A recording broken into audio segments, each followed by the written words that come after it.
siguiente reportaje, una comunidad campesina de Huacho denuncia daños que afectan su producción agrícola. Ellos dicen que la construcción de una empresa hidroeléctrica ha ocasionado daños en un manantial y además grietas en el suelo que ahora hacen que sea muy difícil lo que era su actividad económica.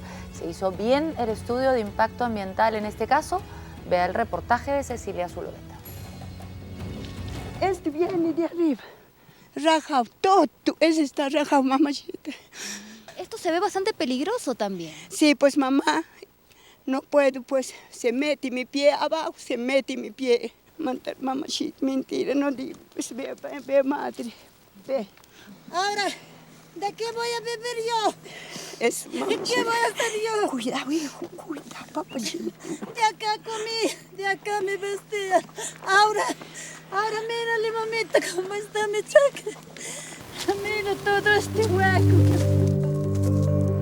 Las lágrimas de Guillermina y de Victoria, pobladoras de la comunidad campesina de Huacho en la provincia de Ollón, reflejan el dolor y la preocupación que las afecta al ver que sus tierras han empezado a secarse. Ellas aseguran que desde hace casi 3 años sus chacras dejaron de producir, y no precisamente porque sean infértiles. La respuesta podría estar en estas rajaduras. ¿De dónde voy a comer? Yo quiero que me responda mi chacra. Estas son las grietas que ha resquebrajado la relación entre la comunidad campesina de Huacho y la empresa noruega generadora de energía Cheves. Un nuevo conflicto social podría avecinarse. ¿Qué pide el pueblo de Huacho? ¡Justicia!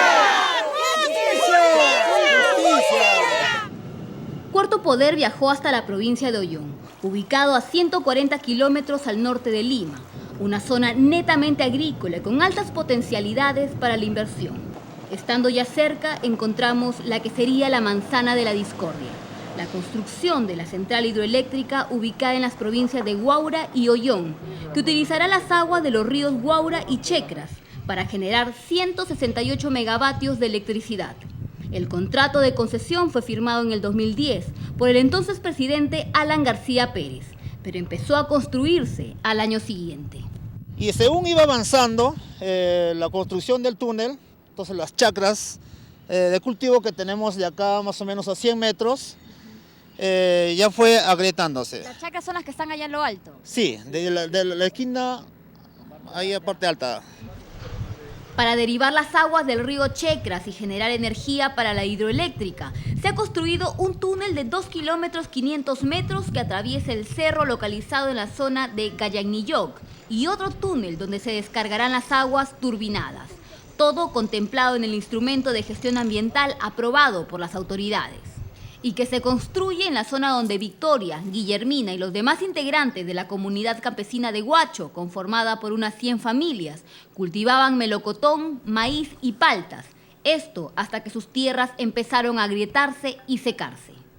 La grieta se ha hecho, señorita, por la explosión del túnel que ha construido Cheves. Y a consecuencia de eso, toda la grieta, prácticamente mi terreno se ha invalidado. De mí también se muere mi planta.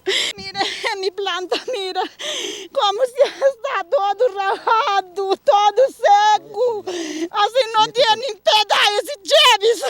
Cheves malo, no tiene piedad, no tiene compasión. Para los comuneros, las explosiones que se utilizaron para hacer el túnel fueron las causantes de tamañas aberturas que no permiten que el agua fluya por todo el terreno.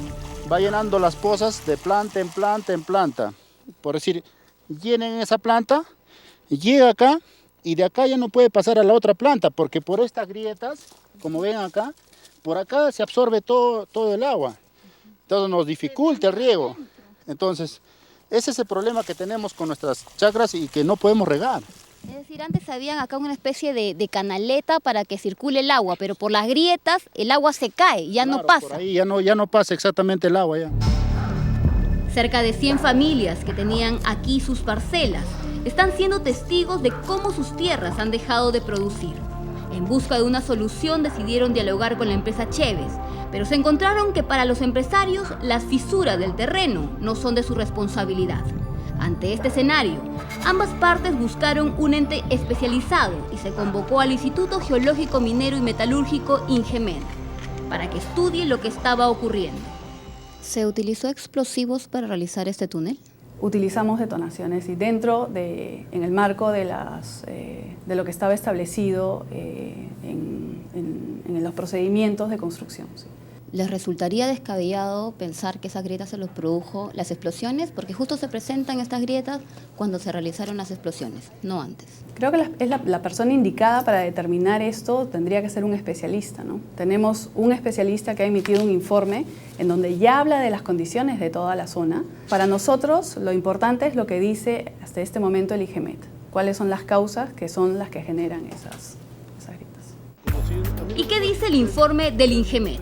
Pues bien, ambos informes emitidos en mayo y diciembre del 2013 concluyen que las filtraciones de agua del subsuelo y las malas técnicas de riego serían las causas de las grietas.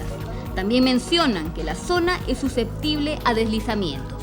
IGEMET no puede responder con estos informes, y de hecho que no lo ha hecho, no puede responder a la pregunta que es la clave, que es que si esas grietas que hoy existen ya existían antes de que el proyecto llegara. Quien debería de haber respondido esa pregunta es el propio estudio de impacto ambiental. La Defensoría del Pueblo ha decidido investigar qué está pasando en la comunidad de Ollón, pues considera que podría producirse un nuevo conflicto social. Entonces, ¿es válido o no que esta empresa se respalde en las conclusiones de INGEMET? En principio hay que señalar de que INGEMET se refiere de manera general a que la zona es propensa a deslizamientos, ¿no? Pero claro, INGEMET no puede establecer la responsabilidad o no de la empresa en este tema, porque la pregunta ahí es otra y los informes emitidos por INGEMET no han respondido a esa pregunta, la cual es si las grietas existían o no existían antes del proyecto. Pero las resquebrajaduras aparecidas no son el único reclamo. A esto se suma el daño causado por la empresa Cheves al manantial de Pucasaga, fuente de agua que fue afectada por la construcción de dicha central en Ollón. La empresa noruega, por su parte, se ha comprometido a subsanar el problema antes que se acaben las obras e incluso ha indemnizado a la población por los daños causados. Sin embargo, un punto preocupante es que en el estudio de impacto ambiental, esta empresa no consignó si el manantial corría algún riesgo. Tampoco se habló de la posible aparición de las grietas. Esta destrucción de esta fuente de agua, ¿estaba contemplado dentro de los estudios que ustedes realizaron? No, si hubiera estado contemplado, obviamente se hubieran tomado medidas de mitigación. Se lo pregunto porque he ido a la zona y el manantial está muy cerca al túnel, entonces era un poco lógico que iba a ser afectado. No necesariamente, en cualquier caso, eso habría que incluso preguntarle a los especialistas ambientales que aprobaron este estudio, ¿no? Que fueron precisamente el mismo Ministerio de Energía y Minas, todos los especialistas ambientales de la Dirección de Asuntos Ambientales Energéticos. No creo que sea un tema tan evidente, es un tema técnico y creo que los especialistas deberían responder por ello. ¿Cómo es que un estudio de impacto ambiental que precisamente debería describir las condiciones existentes y sus capacidades de respuesta ante posibles daños al medio ambiente fue aprobado? ¿No cree usted que ese sería un error? Bueno, más que un error, el Estado mismo ha asumido que hay cosas que mejorar. Y esto, más que verlo como un error, es el mejoramiento del proceso sobre la base de cómo vamos desarrollando la actividad. Esos estudios de impacto ambiental. Para el representante de Energía y Minas, Fernando Castillo, el problema no solo pasa por las evaluaciones ambientales, sino también por intereses que buscan generar distanciamientos entre la población, la empresa privada y el Estado. La comunidad no le ha solicitado que resanen y que solucione el problema, ha pedido indemnización. ¿Y qué es lo que nosotros venimos conduciendo? Entonces, como producto de este pedido, se determinó, bueno, veamos quién es responsable de estos deslizamientos. Es más, nosotros hemos recibido de parte de otro sector de la población estos documentos que yo le alcanzo a usted, en donde se puede precisar, por ejemplo, las candidaturas ya en estos procesos electorales de algunas de las personas que están haciendo estas expresiones que nosotros consideramos que en muchos casos puede que básicamente ya sean parte de un manejo un poco más político. Para sustentar su afirmación, el director de la Oficina de Gestión Social del Ministerio de Energía y Minas mostró ese documento del Jurado Electoral Especial de Huaura, donde se lee que el presidente de la comunidad campesina afectada, Jan Evangelista Jiménez, postula como regidor al Consejo Distrital de Pachangara en Ollón. Quizá tenga un punto político y hasta un aprovechamiento económico que deba investigarse, pero también lo concreto es que el daño ambiental existe y que el riesgo no fue contemplado en el estudio de impacto ambiental. La falta de una evaluación ambiental adecuada de los proyectos puede generar problemas y puede generar conflictos de esta naturaleza. ¿Y quién llegaría a ser el responsable en todo caso de un estudio defectuoso? Aquí hay varios problemas. Al parecer aquí hemos encontrado de que los instrumentos de gestión ambiental se empezaron a aprobar a partir del 2001, época en la que las normas ambientales también eran incipientes. Y probablemente también las capacidades del Estado no eran adecuadas para evaluar de manera integral y profunda este tipo de proyectos. Frente a este escenario de tierras que ya no producen, plagadas de grietas, con un manantial casi seco y con una población que se enfrenta a la empresa constructora, la última palabra la tiene el OEFA, Organismo de Evaluación y Fiscalización Ambiental.